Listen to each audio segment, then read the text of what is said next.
Welcome back to part 3 of our interview with Dr. Anthony Metivier, where he tells us how to tailor your diet to give you the best results physically, mentally, emotionally, and spiritually. And Dr. Anthony also tells us whether positive or negative emotions make a bigger impact on memory.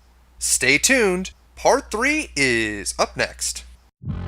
Welcome to this edition of Peak Performance Podcast with your host, Thor Conklin. Thor will be sharing the necessary tools, strategies, and psychology you'll need to become a peak performer in any area of your life or business. Thor Conklin here. We give you the tricks, the tips, the tools, the strategy, the technology, and the psychology peak performers use in order to get more done and execute at the highest level. If you know what to do but struggle with getting it all done, or simply want to raise your game to the next level, this podcast is for you. Sit back and enjoy. Now, are negative events as strong or stronger than positive events? I mean, let's say there's a death in the family versus a wedding. Is there, does the death cause more of these chemicals to be released and more of a connection versus the happy moments? I think that's a brilliant question because I think there is a matter of choice involved in that. You could, for example, choose to avalanche all kinds of negativity on a marriage. Oh, well, they never should have met in the first place, or that's going badly because of this or that reason. And you can just completely alter your memory of a negative thing. Likewise with a death. And we know this, and this is another thing that Richard Weissman talks about in 59 Seconds, which I highly recommend that book, is we know that people tend to bounce back from even the most tragic deaths if they, well, just naturally without intervention, but if they need intervention, then there are particular paths to follow, journaling being one of those, and journaling in a particular way. And he really gets down to make sure it's with a pencil, not even a pen, but an actual pencil. And so I think that there's an element of choice in that. And so positive and negative, they can be intervened upon equally. So I think that is a wonderful thing to think upon and seize upon and act upon. Is there some biohacks that we can create to release these chemicals within our body in order to produce a stronger connection than what would normally be there? Yeah, some of the biohacks would be things like really noticing your diet. I'm a big fan of elimination diets and rotation diets to figure out any food sensitivities you have, and then avoiding those foods. And you can get really granular through blood testing about what foods you might think are the healthiest under the sun. But, some people, I can't eat tomatoes, for example. I can't eat any nightshades. I was almost in a wheelchair thanks to that. And that has helped with my mood and my positivity and my thinking beyond anything. I would do all kinds of self-help things, and it was never helping. And then one day I just realized, oh, that crazy feeling of depression, that's from raw apples. If you just bake the apples, that chemical that's causing that goes away. I've never had that problem since. I've never had it since. So that's a biohack right there that has been priceless for me. That's fascinating. Yeah. No, I'm sorry. Go ahead. Keep going. Oh, well, I can tell you the story how I arrived at that, but it's first things first. It's called an MRT. You can actually go to labs yourself. You don't need doctors. You can get the blood test at a private lab, send it to people who will do an MRT. They'll give you a list and they'll say, they don't promise perfection or anything like that. This is science. And they say these foods are most likely causing your whatever mental state, brain fog. These may be at the source of your joint pain. These may be at the source of whatever. Try eliminating these for 6 weeks and see what happens. And you go on a food grid, and it takes a fair amount of discipline and food journaling, but you'll change your life because most of us are poisoning ourselves and we think we're eating healthy and we're not. So that's a huge, huge thing, and it's been tremendous for me. And that it's called MRT. It's a blood test? Yep. And you even, or the company that I used, I even got a little card to put in my wallet so that when I went to restaurants, I could say, you need to hand this to the chef and make sure that none of this is on my plate. Interesting. That's fascinating. Yep. And pretty easy to find. Just Google it. Yep. And the other keywords there would be elimination diet and rotation diet. So what's a rotation diet? Well, so food sensitivities, it's strange. It's a wonderful and a fascinating thing when you get into it. We often build up sensitivities to things because we eat them too often. There are markers in the body that build up. So if you are eating apples every day, for example, then you're going to build up more markers, and then your body is going to have much more sensitivity to them. And so what you can do is actually enjoy foods that you're sensitive to, so long as you don't train your body to attack them. And what you do is you say, this is what I ate on day 1. I'm not going to eat it again until day 4. Typically, a rotation diet is a 3-day diet, but you can do 6-day rotations. And you just make sure that you let your body rest from certain foods that contain certain chemicals. And this is sort of different than an elimination diet, but it's a supplement to an elimination diet that can make a huge difference because you're giving your body a rest from having certain levels in going through your system. You know, I always find it so interesting that when I do a fast, that on day 3 or 4, it's amazing. It's almost like this sheet has been lifted. It's not only do I have more energy, but my brain just seems to function so much faster and clearer. It's fascinating. Yes, and that is a wonderful thing too, fasting, which I practice. But you can get that effect without necessarily fasting if you start to dive into these levels and getting more intimate with a tailor-made diet for you based on whatever's going on in your personal ecosystem. And anyone can do this. I know that it takes a bit of discipline and so forth, but especially for those who suffer from things like depression or lack of concentration or impulsivity and so forth, I am really passionate about getting that message out there about that, because it is freedom from so much, including the self-punishment that comes from, like, why can't I control my emotions, or why can't I control my behavior and so forth. And you can own it. You can just completely revolutionize your life and have that fasting effect of clarity and control, and have it for long terms that will only ever get upset if you then go and, oh, well, today's pizza day and I'm willing to suffer 6 days of absolute insanity. So it's really empowering.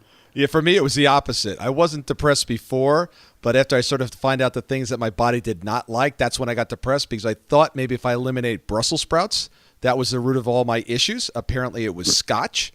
So, yeah, so I was disappointed to find that it was not what I was trying to eliminate. Apparently, Brussels sprouts were good for me, and the Scotch was not. So, that's unfortunate. That's where I ended up. Results will vary. That is true, and I will say that I'm not exactly happy with the things that I can't have either. But to each an adventure and discipline, and obviously results will vary, as you say. Yes, exactly. Hey, I want to dive in just for a moment on your podcast, Magnetic Memory Method. Did we touch on the core essence of that, or is there anything that we left off from our previous discussions on memory? I just want to make sure that we came full circle and didn't leave anything out there. Well, the podcast, thanks for mentioning it, is all about basically touching every topic about memory that there is and educating people about their own memory. And really the core is that our quality of life is directly associated to the quality of memory, and memory touches on these things like clarity of thinking and having a sense of presence in the world, and just being connected to the world at the highest possible level, and knowing that everything has to do with memory. Every thought that you're going to have comes from the past. It comes from the quality of what you remembered from the past, and that's directly linked to the quality of the future to come. And so we dive into that, and I do get into the technicals of how to do this and that technique and dive right into that stuff. But it's also just about how can we empower ourselves to use our memory and our thinking at the highest possible level in every way that it touches memory. And it's been a lot more successful than I ever expected, and I'm very grateful for it. And I just keep going based on questions that I get from people and the need that I see out in the world. And so I appreciate everyone who checks it out and gets value from it and then gets involved and helps direct where I take it next. Well, thank you for all the work that you do. I mean, this is such an important topic. Thank you. Let the audience know how they can get in touch with you. Well, the best thing to find myself and all of these things I do is at my core website, which is magneticmemorymethod.com. And you can certainly sign up for a free course there. And generally, my email address, if you have questions, is anthony@magneticmemorymethod.com. And I have the unusual habit of actually getting back to people. And if you can't remember what he just said, we will have those notes in the show notes. Thank you for that. But if you want to learn how to remember those things, that's right. There you go. I teed that one. I can see my next episode shall be how to learn and memorize email addresses. Exactly, an important topic. Well, thank you very much for joining us. I really do appreciate it, and we look forward to having you back on the show. If there was one thing that you would to say, here's a take action. Great information here. This you need to do going forward. Do this, and things are going to get better in the area of memory. What would it be? For me, I'm looking up this MRT testing. That's my takeaway. I'm going to look up the test. I'm going to get it and see what comes back, because I know how much food plays a role in everything in my life, and it certainly affects my memory. So that's my takeaway. What for the audience? Well, for the audience, I would double that. Definitely understand that memory is a chemical situation, and the better that your body is optimized, and it's not just diet but also sleep and rest and having enough social interactions with people, because chemicals are produced by social interactions, and of course the right kind of people. We all know the rule about we are the average of the 5 closest people. Making sure that you're with quality people that help you with your goals and inspire you and motivate you. In addition to that, once you've got that sorted or you're working on that, I would strongly suggest that people take action on learning how to create a memory palace. I'm not going to say that the memory palace is for everyone, but I think that until that you've experienced the miracle, and it really is miracle level stuff, of being able to just chart out an effective journey through a home like your bedroom, understanding that you can actually use the 4 corners of any room and create these bizarre little images like we talked about on the golf course, and actually recall all of that information with 100% accuracy. I think people who don't get into that, they're missing out on so much of the joy of life, because this is raw knowledge. It's not. It's so simple once that you get into it and you do it, and it's a tool you can take anywhere. It's been around for thousands of years, and I'm hoping that it won't disappear in the age of digital amnesia, and I'm working hard to make sure that it stays around. But I think you'll understand how your brain works at a much higher level, because you'll feel it. You'll feel where information is in your brain, and you'll feel just how connected your brain is to the physical world outside of you, and you'll start to interact with it very, very differently. And people think about the value of real estate. Well, you can times it by 1,000 when you start using memory palaces, because every building you've ever been in suddenly becomes kind of like a little computer in which you can store any information that you want. So whether you learn it from me or from anybody, just search out the memory palace. Some people call it the mind palace. It's also called the Roman room technique. So whichever attracts you the most, don't get hung up on the terminology. Just give this its due, and I think you'll find that it is something that is pivotal for you in terms of your learning goals, and you never need to forget anything again that you want to hold. I'll give an example of this palace, memory palace. When Ron White came to speak to our entrepreneurs group, about 2 years ago, he came in. I didn't know who he was. He was the speaker. He just was kind of walking around. Didn't know if he was a prospect or something. We all had name badges on. There was probably 110 of us, and we were just having cocktails, walking around, and he didn't say hello to anybody. I'd never met him. And then we went into the main room. He got in the front of the room to start his presentation, had everyone take their name badges off, and then proceeded to tell everyone stood up, and then he told you your name, and then you sat down. He did the entire room.